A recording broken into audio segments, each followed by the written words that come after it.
Okay, so here we go. Topic of the day, photography, I guess.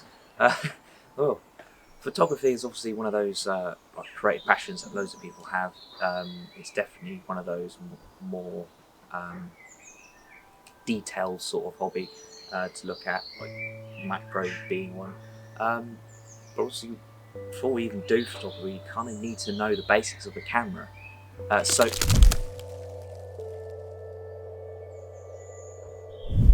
okay.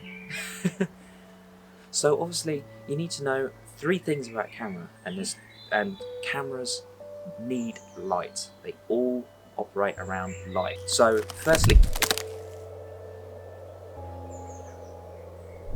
okay. So firstly, your camera operates with three types of light: aperture, shutter, and ISO. These three lights into your camera both operate in different ways. So starting off with your aperture. Your aperture is a little ring that turns inside your lens to either be wide, which lets in a load of light, or be small to let in minimal light. So you would use this in situations like if you were in like a bright environment, you would lower your aperture. But it comes as a consequence. Yeah, okay, what I was saying. As a consequence with that, the lower your aperture, the less blur and depth of field you're going to have in your image.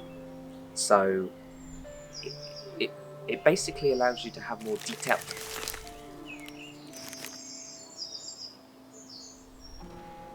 It basically allows you to have more detail in your image because since there is more things actually in focus. Now secondly, your shutter speed. Now shutter speed can be quite important with motion blur.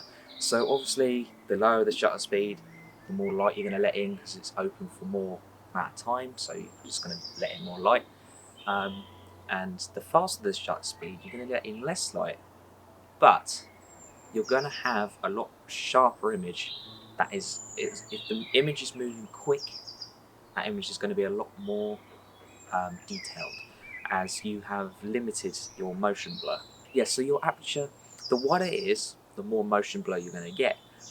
So it really depends on what the environment is. If you're, say, tracking a fast car and you have a low shutter speed, as long as you follow the car with your camera, you should have a motion blur sort of mess behind the car, but the car should be in detail, full detail, as long as you've done it correctly.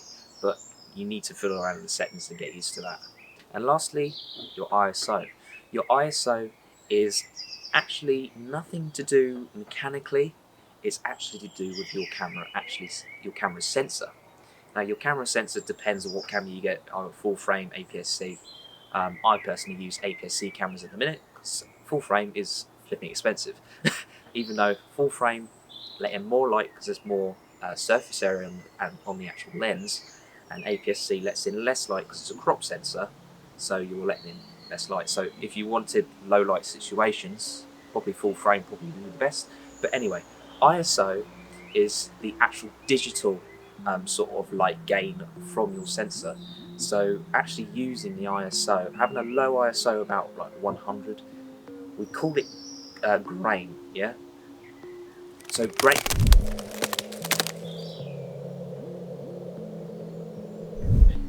So grain usually happens around ISO 3200. That's because you're boosting it, boosting the light digitally, so you're going to get those digital grains. Having a lower ISO limits your grain in your image. So if you can, in certain situations, having a low ISO is not vital but important. So yeah, with these settings, really, it takes time and practice. You just got to go out there and just get used to them. So yeah, who are you again? Okay.